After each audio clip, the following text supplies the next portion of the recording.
आज शरद पूर्णिमा के दिन कन्हैया ने रासलीला रचाने की सोची है। इतनी प्यारी मुरली बजाई है, इतनी प्यारी बंसी बजाई है कि जिस जिसके कान में वो बंसी की धुन गई है, जिस जिसके कान में मुरली की धुन गई, वो मग्न हो गया, वो मुग्ध हो गया, वो मोहित हो गया। अरे जो सखियां जो कार्य कर रही थी सब छोड़ भागी। एक सखी भैया गाय का दूध निकाल रही थी, जैसे ही कृष्ण की मुरली सुनी है पूरे शरीर का रोम रोम पुलकित हो गया, पूरे शरीर का रोम रोम पुलकित हो गया। उस सखी के नैनों से आंसू निकलने लगे।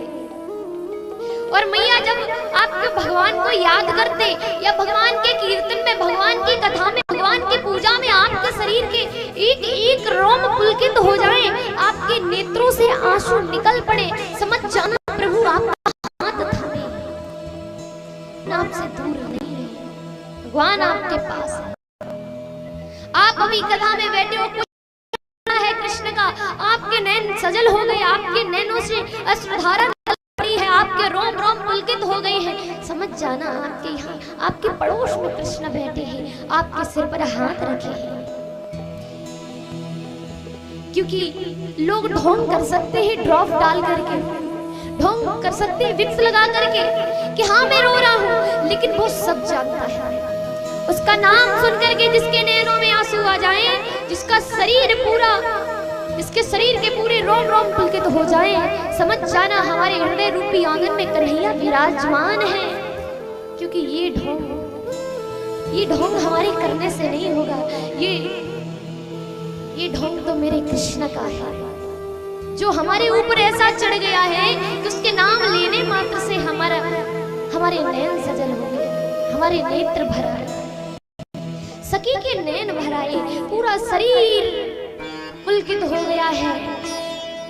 दूध की बाल्टी छोड़ करके गाय के नीचे और वहां से भागी है। गाय ने एक लात मारी, दूध की बाल्टी में पूरा दूध जमीन पर बिखर गया और भाग करके कृष्ण के पास पहुंच गई। मैया सखी नहीं, वृक्ष, ग्वालवाल और गैयाएं बछड़ाएं सब परेशान है कृष्ण की मुरली सुन करके। इतनी प्यारी बंसी बजाई कि जैसे ही कृष्ण की आवाज गैयाओं के कानों में पड़ी है, गैया मैया के कानों में पड़ी है। आपने देखा होगा आपके घर में गैया हो, मैया उनके कान नीचे रहते हैं, लेकिन कृष्ण की मुरली गाय जैसे ही सुनती है, उनके कानों में ऐसे मुरली जाती है कि उनके कान ऐसे खड़े हैं मानो वो नाम लेकर के गैया को बुला रहे हैं। कुछ गैया के बछड़े अपनी गैया का दुग्ध पान कर रहे थे, वो मुंह में दूध भर देते हुए, लेकिन कृष्ण की मुरली सुनकर के उन्होंने मुंह में दूध भर रखा है, वो बाहर निकाल रहे हैं एक तरफ से। कुछ बछड़ों की दशा तो ऐसी है कि अपने माँ का दुग्ध मुंह में दे तो रखा है, लेकिन ना ही उसे दे रहे हैं और ना ही उसे छोड़ रहे हैं, एकदम एक टक लगा करके मुरली की आवाज सुन रहे हैं। और जब वृक्षों के कानों में आवाज पड़ी तो वृक्ष सखियां बनकर के, वृक्ष ग्वालवाल बनकर के कृष्ण के पास आ जाते हैं। कृष्ण भंवरे बनकर के, कृष्ण तितली बनकर के पास वृक्ष आ जाते हैं। और जब मुरली सुनी है एक सखी जो अपने पति को भोजन कर रही थी, पति ने कहा अरे कहाँ ध्यान रहता है, अरे सब्जी में तो नमक ही नहीं है। और जैसे सखी नमक उठाने वाली होती है, कृष्ण की मुरली बज गई और कृष्ण की मुरली ने ऐसा न किया कि नमक की जगह शक्कर का डब्बा उठाया और थोड़ा नहीं, बहुत सा नहीं, पूरा का पूरा डब्बा ही उस सब्जी में उड़ेल के चली गई, वहां से भाग पड़ी। इतना प्रेम है सखियों। एक सखी क्या करती है भैया, एक सखी कहती है मैं जाके ही रहूंगी और उसका विवाह हो गया है। कहता है पता नहीं कहाँ मध्य रात्रि में पर पुरुष के यहाँ जाती है, नहीं जाने दूंगा आज उसको। कमरे में बंद कर दिया उसको। और आज सखी ने क्या कहा, तू मेरे तन से मुझे रोक सकता है, लेकिन मेरी आत्मा, मेरे प्राण, मेरा मेरा मन सब तो कृष्ण में विलीन है, हमारा सब कुछ कृष्ण है। तू मेरे तन को रोक लेगा, आत्मा को नहीं रोक पाएगा और शरीर को त्याग करके कृष्ण में विलीन हो। एक सखी जानती है कि कृष्ण बुलाएगा तो श्रृंगार कर रही है, खूब बढ़िया गजरा लगाया है, खूब बढ़िया गजरा लगाया, एक आंख में काजल लगा लिया मैया, एक आंख में काजल लगा लिया सखी ने और दूसरी आंख में जैसे ही लगाना चाहती है, जैसे ही दूसरी आंख में काजल लगाना चाहती है, तब तक कृष्ण की ऐसी मुरली बाजी कि एक आंख में काजल लगा उड़ के भाग खड़ी हुई। और इस सखियां मिली, उन्होंने कहा अरे क्या करती है बावरी, क्या करती है, प्रिया तुझे देखेंगे भी नहीं, तू तो एक आंख में काजल लगा के भाग गई, अरे दूसरे में भी लगा ले, सुंदर लगेगी। और जैसे ही लगाने चलती है, कृष्ण ने फिर से मुरली बजा दी। आज सखी ने क्या किया, आंख में लगाने की जगह पूरा काजल मुंह पे लगा लिया, पूरा काजल मुंह पे लगा करके बाहर निकली। सखियों ने कहा अरे क्या करती है तू, पूरी काली होकर चली, अब तो कृष्ण तुझे देखेंगे भी नहीं, अब कृष्ण तुझे देखेंगे भी नहीं। सखी बोली तू क्या बोलती है, मैंने तेरी मति हिला गई है, तू बावरी हो गई है, क्यों? अरे देख मैं काली, कन्हैया काला, और तुम जितनी जा रही हो सबकी सब गोरी। और जब इतने सारे गोरे, कोई एक व्यक्ति काला खड़ा हो तो सब किसे देखेंगे मैया, किसे देखेंगे? गोरे व्यक्तियों में कोई एक व्यक्ति काला खड़ा हो, आप किसको देखोगे? गोरे को, काली को। देख तुम सब गोरी, मैं काली और कन्हैया काला, तो कन्हैया गोरी गोरी को नहीं देखेगा, कन्हैया तो मुझे देखेगा। सबसे बड़ी बात, कृष्ण शकल नहीं देखते, कृष्ण श्रृंगार नहीं देखते, कृष्ण सूरत नहीं देखते, कृष्ण तो मन देखते हैं। और मुझे पता है मेरा मन कितना सुंदर है, कृष्ण तो मुझको ही देखते। ऐसा कहकर के सखी भगी है वहां से। सभी सखियां वहां पर आकर के एकत्रित हो गई, सभी सखियां वहां एकत्रित होकर के मैया कृष्ण ने सभी सखियां आ गई, मुरली को बंद कर दिया और पूछा, सबसे पहले कृष्ण ने स्वागत किया। कृष्ण ने कहा कि आइए आपका स्वागत है, स्वागतम वो महाभागा, आइए पधारिए। कैसे आना हुआ? जैसे सखियों ने सुना कि ये क्या बोले भैया कि कैसे आना हुआ, पहले तो खुद मुरली बजा करके बुलाया और ऊपर से पूछता है क्यों, कैसे आना हुआ।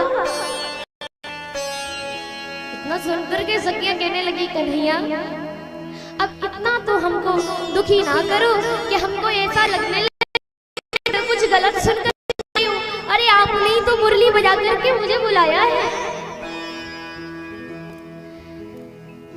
कन्हैया ने कहा हमने तुमको नहीं बुलाया। ना बोले कन्हैया, झूठ ना बोल, तेरी मुरली में सीधे सीधे मेरे नाम के अक्षर गूंज रहे थे। मैया जिस सखी ने नाम सुना, जिस सखी ने मुरली की आवाज सुनी है, उन सभी को अपना नाम सुनाई, तो सब भाग करके आए और कहने लगे कन्हैया अभी भी सुधर जा, कह दे कि तू नहीं बुलायो है।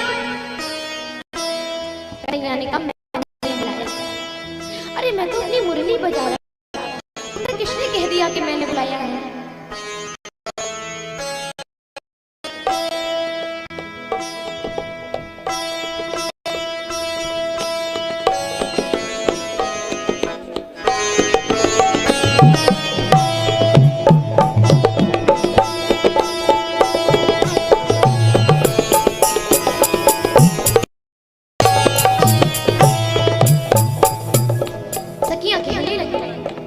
कन्हैया तुम्ही ने मुझे बुलाया है, याद करो।